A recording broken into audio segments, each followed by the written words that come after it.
Ha desaparecido su gato. Ha estado lloviendo toda la semana y su coche no arranca. Alguien le pregunta cómo está y usted contesta: estoy muy deprimida, tengo un día de perros. Pero de hecho, ningún experto llamaría depresión a eso. Porque si el gato regresa, sale el sol y su coche arranca, su estado de ánimo mejorará. Mientras que si tiene depresión clínica, se necesita algo más de un día con sol para corregir las cosas que se han torcido en su mente.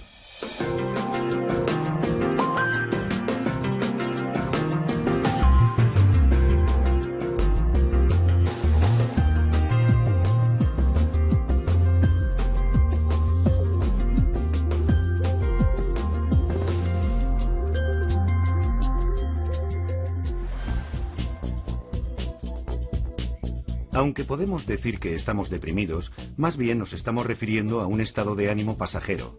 Si en la vida las cosas nos van mal y nos sentimos decaídos, sabemos lo que nos ocurre y podemos hacer algo por nuestro estado mental, pero cuando tenemos una depresión clínica no es tan fácil.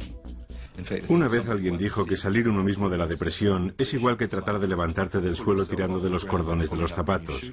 Y bueno, si puedes hacerlo, entonces no es depresión, no es de lo que estamos hablando aquí. Felizmente casado y con una exitosa carrera en el campo de la publicidad, Matthew Johnson supo que algo iba mal y se pasó años intentando solucionar las cosas por sí mismo mientras luchaba contra la idea de una enfermedad mental. Creo recordar que tuve mi primer diagnóstico cuando tenía alrededor de 30 años, pero no lo creí y no me lo tomé en serio, porque pensé que no encajaba con quien yo pensaba que era. Creo que es un trago muy amargo de pasar que te digan que tienes algún tipo de problema mental. Y en fin, creo que me he pasado toda mi vida intentando evitarlo. Cambiando de trabajo, de relaciones, yéndome de viaje en coche, moviéndome por el país y todo este tipo de cosas. Y supongo que eso era siempre una forma de tratar de correr más que el perro, lo que yo llamo el perro negro.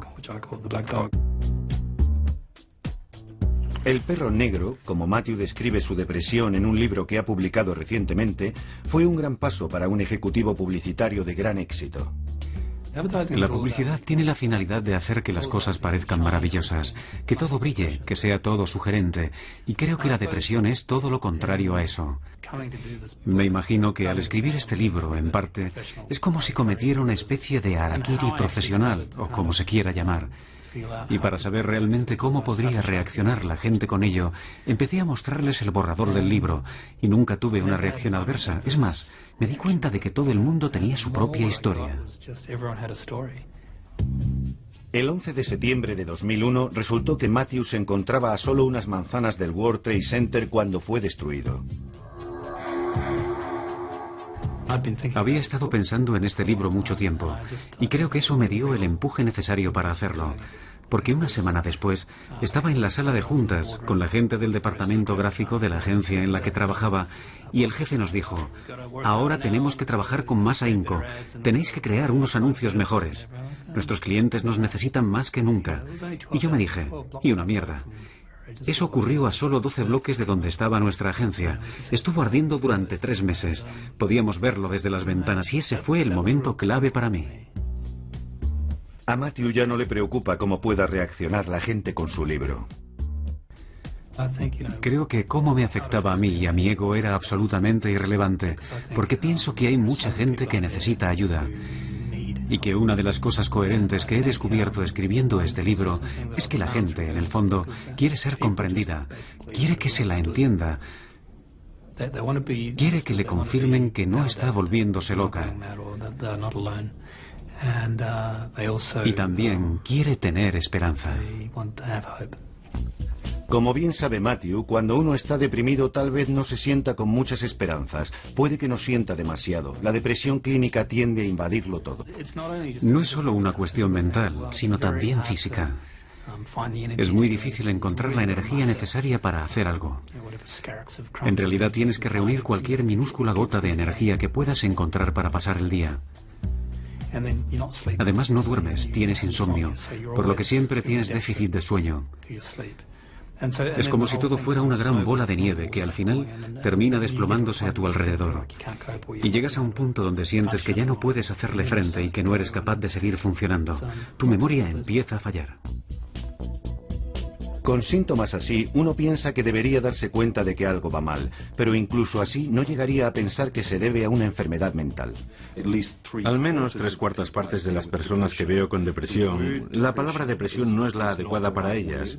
No la asocian con la percepción de lo que les está ocurriendo. Puede que digan, oiga, es mi estado de ánimo, pero no estoy deprimido. Y sin embargo pueden estar abrumadas por la fatiga, su memoria y concentración estar por los suelos, y tal vez tengan una tremenda dificultad para poder salir adelante con las cuestiones del día a día. Y tú tienes que averiguar el origen de todo esto y decir, bien, no usaremos la palabra depresión, pero vamos a juntar todo eso y verlo como un tipo de enfermedad o estado de salud.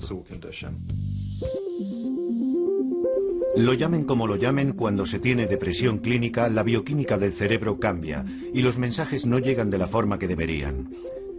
Tenemos más de 100.000 millones de neuronas, intercomunicadas por una gran cantidad de uniones. Las conexiones son conocidas como sinapsis. Los mensajes o señales viajan a través de nuestro cerebro a lo largo de las uniones como una serie de impulsos eléctricos, y los neurotransmisores, como la serotonina, son los mensajeros químicos que transportan las señales a través de los espacios sinápticos. Flotan en ellos hasta que se pegan a la siguiente neurona para enviar la señal antes de dar marcha atrás. Si nos fijamos en el cerebro, ¿qué hacen esos neurotransmisores? Pues están aquí, en el centro del sueño, y aquí en una parte del cerebro donde normalmente controlan el nivel de ansiedad, y en esta otra parte que está relacionada con el estado de ánimo, el apetito y el impulso sexual. Así que aquí tenemos toda una sucesión de sintomatología de la depresión. Los neurotransmisores responsables son parte del paquete que heredamos de nuestros padres biológicos, junto con todas las demás cosas, como el color de los ojos o los huesos. Es un vínculo familiar del que Jamie Rose es muy consciente. Mi madre ha sufrido depresión crónica la mayor parte de su vida. Los primeros recuerdos que tengo de ella es de estar enferma. Yo tendría posiblemente 8 o 9 años. Volvía a casa después del colegio por la tarde y ahí estaba mi madre en la cama y con la bata puesta, con una mirada vaga y vacía y con los ojos sin vida. Después de esa experiencia de primera mano, a Jamie todavía le costó unos años darse cuenta de que ella también tenía problemas. Mi primera depresión aguda empezó a los 18 o 19 años, pero creo que lo más seguro es que empezara siendo mucho más joven, quizá a los 15 o 16, y no era consciente. Una de las cosas más difíciles de entender sobre la depresión clínica es cómo puede estar uno profundamente deprimido y no darse cuenta de ello, pero para mucha gente es justo lo que ocurre.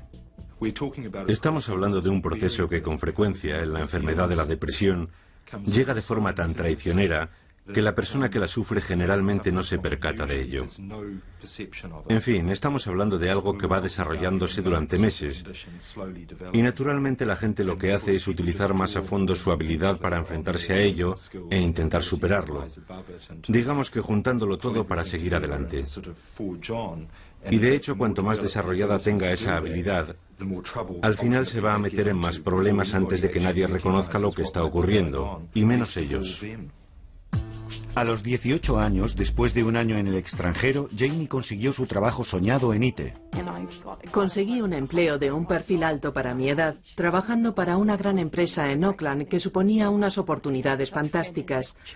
Pero luego me encontré con que me hundía en un profundo pozo y me desesperé al no poder salir de él.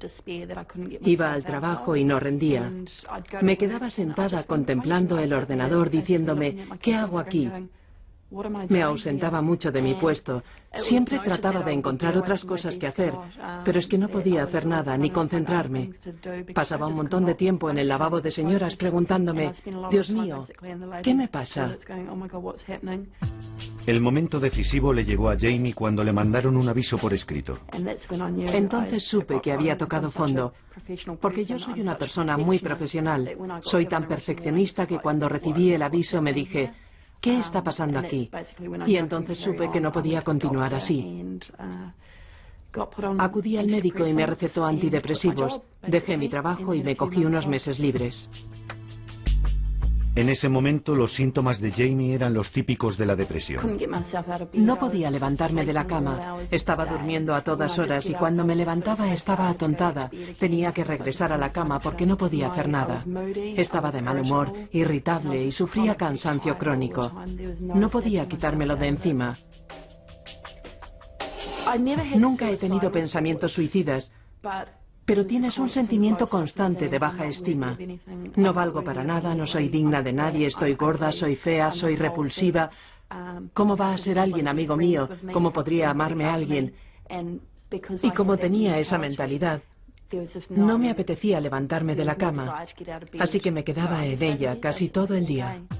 Aunque ella no se diera cuenta, el historial familiar de depresión crónica de Jamie favorecía que ella también lo sufriera. Me entristece decirlo, pero creo que la medicina general tardó 15 años en ocuparse de ello. Imagino a miles de personas sufriendo depresión antes de que se les cayera la venda de los ojos y se percataran de que existe un vínculo genético muy poderoso en esta enfermedad. No es un vínculo pequeño, no es como el historial familiar de cáncer de pecho o de cáncer de intestino, donde sabemos que el riesgo ha aumentado, pero aún así lo más probable es que no se tenga la mala suerte de sufrir esas enfermedades. Me he dado cuenta de que si alguien tiene un familiar directo que sufre depresión, debo asumir que esa persona sufrirá depresión hasta que se demuestre lo contrario.